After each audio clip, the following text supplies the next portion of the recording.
I want to start off by saying, if you want an answer at the end, prepare to be disappointed. There isn't one. I was an intern at Nickelodeon Studios for a year in 2005 for my degree in animation. It wasn't paid, of course. Most internships aren't. But I did have some perks beyond education. To adults, it might not seem like a big one, but most kids at the time would shit themselves over it.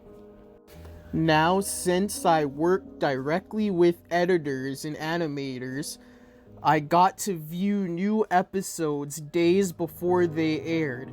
I'll get right to it without giving too many unnecessary details. They had very recently made a SpongeBob movie, and the entire staff was somewhat sapped of creativity, so it took them longer to start up the season. But the delay lasted longer for more upsetting reasons. There was a problem with Series 4 premiere that set everyone and everything back for several months. Me and two other interns were in the editing room along with lead animators and sound editors for the final cut. We received the copy that was supposed to be Fear of a Krabby Patty and gathered around the screen to watch. Now, given that it isn't final yet, animators often put up a mock title card, sort of an inside joke for us, with phony, oftentimes lewd titles such as how sex doesn't work instead of rockabye bivalve. When SpongeBob and Patrick adopt a sea scalp, nothing was particularly funny but work-related chuckles. So when we saw the title card, Squidward Suicide, we didn't think more than a morbid joke. One of the interns did a small throat laugh at it.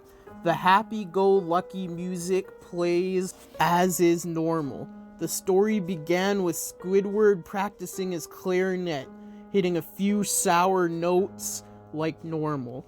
We heard SpongeBob laughing outside, and Squidward stops, yelling at him to keep it down as he has a concert that night and needs to practice. SpongeBob says okay and goes to see Sandy with Patrick. The bubbles splash screen comes up and we see the end of Squidward's concert. This is when things begin to seem off. While playing, a few frames repeat themselves, but the sound doesn't. At this point, sound is synced up with the animation, so yes, that's not common. But when he stops playing, the sound finishes as if the skip never happened. There is slight murmuring in the crowd before they begin to boo him. Not normal cartoon booing that is common in the show, but you can clearly hear malice in it. Squidward is full frame and looks visibly afraid. The shot goes to the crowd, with SpongeBob in the center frame, and he too is booing. Very much unlike him. That isn't the oddest thing though. What is the odd is everyone had hyper-realistic eyes, very detailed, clearly not shots of real people's eyes, but something a bit more real than CGI.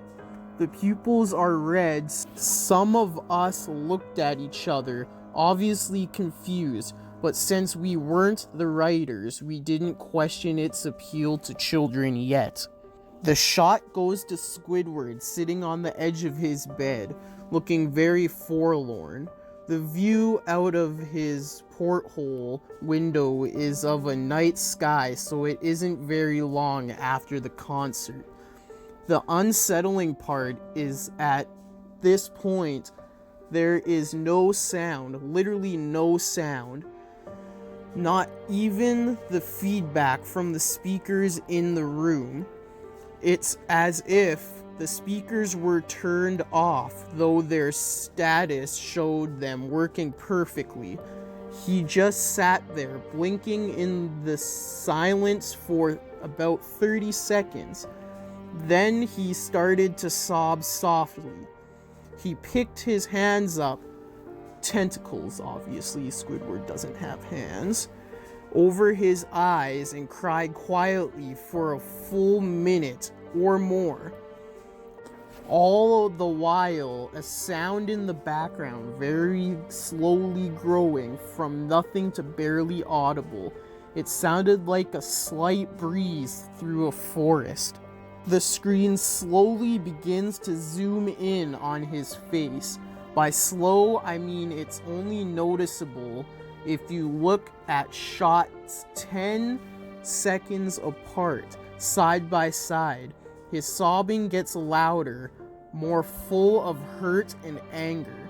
The screen then twitches a bit, as if it twists in on itself for a split second, then back to normal. The wind through the trees sound gets slowly louder and more severe, as if a storm is brewing somewhere. The eerie part is this sound, and Squidward's sobbing sounded real, as if the sound wasn't coming from the speakers, but as if the speakers were holes the sound was coming through from the other side. As good as sound as the studios like to have, they don't purchase the equipment to be that good to produce sound of that quality. Below the sound of the wind and sobbing, very faint, something sounded like laughing. It came at odd intervals and never lasted more than a second, so you had a hard time pinning it. We watched this show twice, so pardon me if things sound specific, but I've had time to think about them. After 30 seconds of this, the screen blurred and twitched violently, and something flashed over the screen as if a single frame was replaced. The lead animation editor paused and rewound frame by frame. What we saw was horrible. It was a still photo of a dead child. He couldn't have been more than 6. The face was mangled and bloodied. One eye dangled from his upturned face, popped. He was naked down to his underwear, his stomach crudely cut open, and his entrails laying beside him. He was laying on some pavement that was probably a road. The most upsetting part was that there was a shadow of the photographer. There was no crime tape, no evidence tags or markers, and the angle was completely off for a shot designed to be evidence. It would seem the photographer was the person responsible for the child's death. We were, of course, mortified but pressed on, hoping that it was just a sick joke. The screen flipped back to Squidward, still sobbing louder than before, and half body was in frame. There was now what appeared to be blood running down his face from his eyes. The blood was also done in hyper-realistic style, looking as if you touched it, you'd get blood on your fingers. The wind sounded now as if it were that of a gale blowing through the forest. There were even snapping sounds of branches. The laughing, a deep baritone, lasted at longer intervals and coming more frequently. After about 20 seconds, the screen again twisted and showed a single frame photo. Knew he had to. This time the photo was that of what appeared to be a little girl, no older than the first child. She was laying on her stomach, her barrettes in a pool of blood next to her. Her left eye was too popped out and popped, naked except for underpants. Her entrails were piled on top of her, above another crude cut along her back. Again, the body was on the street, and the photographer's shadow was visible. Very similar in size and shape to the first. I had to choke back vomit, and one intern, the only female in the room, ran out. The show resumed. About 5 seconds after this second photo played, Squidward went silent, as did all sound, like it was when this scene started. He put his tentacles down, and his eyes were now done in hyper-realism, like the others were in the beginning of the episode. They were bleeding, bloodshot, and pulsating. He just stared at the screen as if watching the viewer. After about 10 seconds, he started sobbing, this time not covering his eyes. The sound was piercing and loud, and most fear-inducing of all his sobbing was mixed with screams. Tears and blood were dripping down his face at heavy rates. The wind sound came back, and so did the deep-voiced laughing. And this time, the still photo lasted for a good 5 frames. The animator was able to stop it on the 4th and backed up. This time, the photo was of a boy, about the same age, but this time, scene was different. The entrails were just being pulled out of the stomach wound by a large hand. The right eye popped out and dangling, blood trickling down it. The animator proceeded. It was hard to believe, but the next one was different, but we couldn't tell what. He went on to the next same thing. He went back to the first and played them quicker, and I lost it. I vomited on the floor. Animating and sound editors gasping at the scene. The 5 frames were not as if they were 5 different photos. They were played out as if they were frames from a video. We saw the hand slowly lift out guts. We saw the kid's eyes focused on it. We even saw 2 frames of the kid beginning to blink. The lead sound editor told us to stop. He had to call in the creator to see this. Mr. Willenberg arrived within 15 minutes. He was confused as to why we called down there, so the editor just continued the episode. Once the few frames were shown, all screaming, all sound again stopped. Squidward just staring at the viewer. Full frame of his face for about 3 seconds.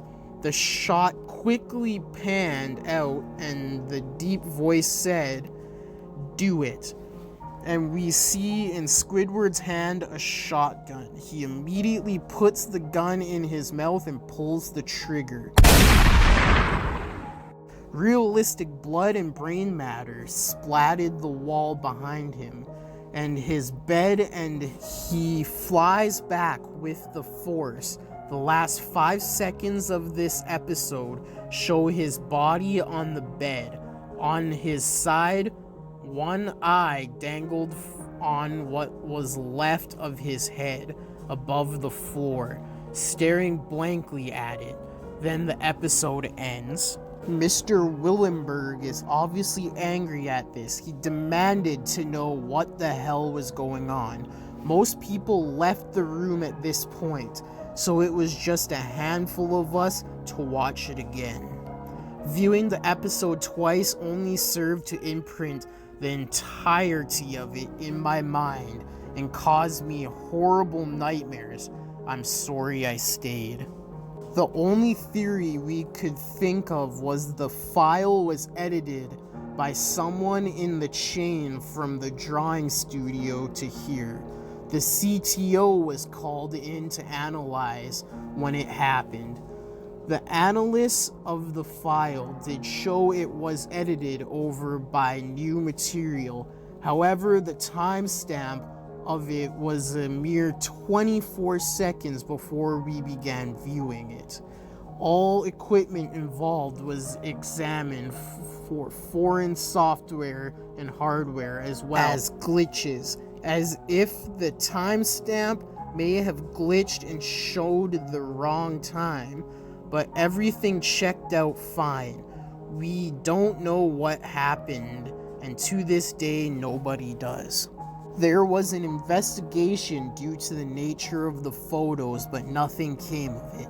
No child scene was identified, and no clues were gathered from the data involved, nor physical clues in the photos.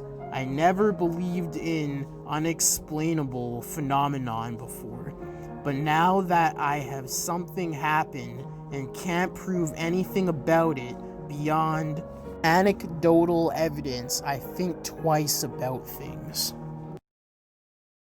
Hey guys, thanks for watching the video. I'm sorry you had to sit through that. That's my first time reading off of a script, I guess, off the creepypasta wiki.